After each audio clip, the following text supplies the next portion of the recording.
बिस्मिल्लाहिर्रहमानिर्रहीम। मैं हूँ सलमान आबिद। पाकिस्तान में सैलाब की तबाहकारियाँ और उसके नतीजे में होने वाले नुकसानात का अमल अभी भी इस वक्त एक शिद्दत इख्तियार किया हुआ है। बिलखसूस सिंध में, जनूबी पंजाब में, बलूचिस्तान में जो सैलाब की तबाही आई, उसने पाकिस्तान के में उन इलाकों के पूरे इंफ्रास्ट्रक्चर को तबाह कर दिया है। और ख़ुद बहुत से आलमी इदारे जो फ्लड्स को डील करते हैं वो इतराफ़ कर रहे हैं कि पाकिस्तान में बहुत ज़्यादा सैलाब की तबाहकारियाँ हुई हैं। और अगर हमने इस पूरे निज़ाम को बहाल करना है, मुतासरीन की मदद करनी है, तो बहुत ही गैर मामूली हालात जो हैं उनमें गैर मामूली इक़दामात करने पड़ेंगे। लेकिन बड़ी दिलचस्प बात यह है कि जो इलाके सैलाब से मुतासर हुए और वहाँ जो लोग सैलाब के मुतासरीन हैं, उनके अंदर सबसे ज़्यादा गुस्सा अगर किसी पे पाया जाता है तो वो पाकिस्तान की बड़ी सियासी जमातें हैं। उसमें पीटीआई भी हो सकती है, उसमें पीएमएलएन भी हो सकती है, उसमें पीपल्स पार्टी भी हो सकती है, उसमें अवामी नेशनल पार्टी भी हो सकती है, उसमें जेयूआई भी हो सकती है, एमकेएम भी हो सकती है और दीगर पार्टियाँ भी हो सकती हैं। यानी लोग बहुत सख्त सेख्पा है।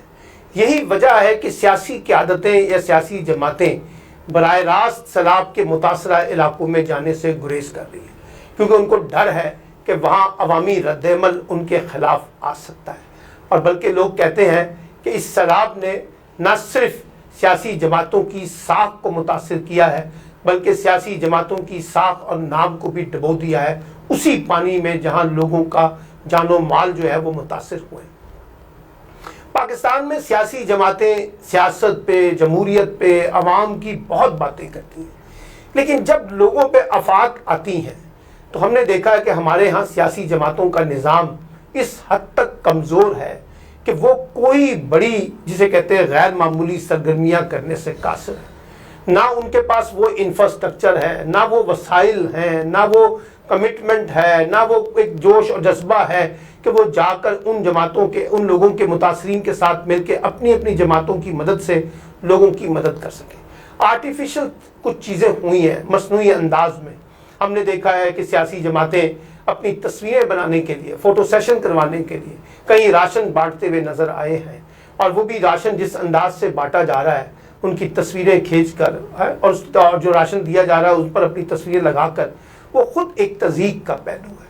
और मैं फिर कहता हूँ कि सियासत आवाम के मफादात के साथ होती है। सियासत उसी सूरत में होती है जब आप लोगों को सही तरीके से डिलीवर कर रहे होते हैं। लेकिन हमारे यहाँ सियासी जमातें और डिलीवरी और कारकर्दगी और परफॉर्मेंस, ये बड़ी मुख्तलिफ चीज़ें हैं। इनका आपस में कोई बाहमी ताल्लुक हमें देखने को नहीं मिलता। इसीलिए लोग सियासी जमातों से नाला होते हैं और सियासी क़यादतें तो इस पूरे क्राइसिस के अंदर कहीं नज़र ही नहीं आई। आप अंदाज़ा लगाइए, कुछ लोग गए, उन्होंने फ़िज़ाई जिसे कहते हैं दौरे किए, फ़िज़ा में बैठ के, जहाज़ में बैठ के जायज़ा लिया। फिर सियासी जमातों में आप देखिए कि उनके जो मुकामी स्ट्रक्चर्स हैं वो ना होने के बराबर है। और ये जो फिर इतनी बड़ी फ़ौज दर फ़ौज हमने MPAs की, MNAs की, सेनेटर्स की, लोकल गवर्नमेंट से रिलेटेड लोगों की जोड़ी हुई है, वो कहाँ थे?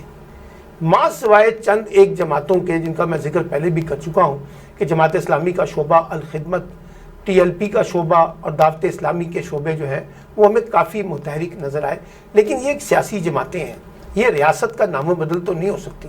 और बड़ी सियासी जमातों के पास जो वसाइल होने चाहिए वो तो इनके पास हैं भी नहीं। उसके बावजूद इन जमातों ने वहाँ पर अपनी कारकर्दगी तो दिखाई है, उनके कारकुन तो वहाँ पे हमें नज़र आए हैं। लेकिन बड़ी मेन स्ट्रीम पॉलिटिकल पार्टीज़ का इस तरह से पीछे रह जाना, और इन मामलात में जब लोग बड़े बुरे तरीके से जिसे कहते हैं तबाही का शिकार हुए, ऐसे मौके पे सियासी जमातों का और उनकी सियासी क़यादतों का मुतासरीन के साथ नाक खड़ा होना खुद एक बड़ा सवाल है। और ये सवाल इसलिए भी अहम है कि ये हमारी सियासी जमातों के दाखिली मामलात की कमज़ोरियों का अहाता करता है और हमें बताता है कि पाकिस्तान की सियासी जमातें एक लिमिटेड कंपनी से ज़्यादा नहीं है।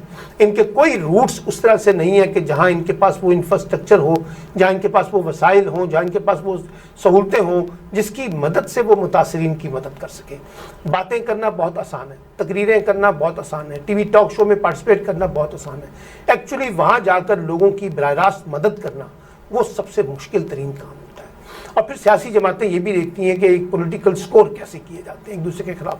مثال کے طور پہ جی پنجاب میں اگر آپ دیکھیں تو اس وقت پی ٹی آئی کی حکومت ہے. وفاق سارا الزام پی ٹی آئی پہ ڈالنے کی کوشش کر رہا ہے. پی ٹی آئی سارا الزام وفاق پہ ڈالنے کی کوشش کر رہی ہے. پی ٹی آئی سارا الزام پیپلز پارٹی پہ، پیپلز پارٹی ایک دوسرے پہ ڈال کر اپنے آپ کو بری جمع کرنے کی کوشش کر رہی ہے. یہ طور طریقے بتاتے ہیں کہ ہمارے ہاں سیاسی جماعتوں کی ترجیحات میں اس طرح کے ڈیزاسٹرز، اس طرح کے سیلاب، اس طرح کے جو حادثات ہوتے ہیں ان کو ڈیل کرنے کا خود پولیٹیکل پارٹیز کے پاس کوئی میکینزم نہیں ہے. جب وہ ریاست پہ، حکومت پہ تنقید کرتے ہیں تو سوال یہ ہے کہ ان کے پاس کیا میکینزم ہے جس کی مدد سے وہ آگے بڑھنے کی کوشش کرتے ہیں. تو میرا اپنا خیال ہے کہ سیاسی جماعتوں کو یہ سبق سیکھنا چاہیے کہ جس طرح سے سیلاب کے متاثرین اس وقت امدادی سرگرمیوں کے لیے دربدر پھر رہے ہیں اور سیاسی جماعتیں بالکل لا تعلق نظر آتی ہیں اس پورے نظام میں متاثرین کی مدد کرنے کے حوالے سے، یہ ایک ایسا سوالیہ نشان ہے جو پاکستان کی سیاست کو، پاکستان کی جمہوریت کو، پاکستان کی سیاسی قیادت پر بے پناہ قسم کے سنجیدہ سوالات اٹھاتا ہے. اور وہ یہ کہتا ہے کہ یہ سیاسی قیادتیں اور سیاسی جماعتیں اگر عوام سے لا تعلق ہیں، عوامی مسائل سے لا تعلق ہیں اور متاثرین یا وہ لوگ جن کو فوری مدد کی ضرورت ہے ان سے ان کا کوئی تعلق نہیں بنتا، تو پھر کیسے لوگ جو ہیں وہ سیاسی جماعتوں پر اور ان کی سیاسی قیادتوں پر اعتبار کرنے کے لیے تیار ہوں گے.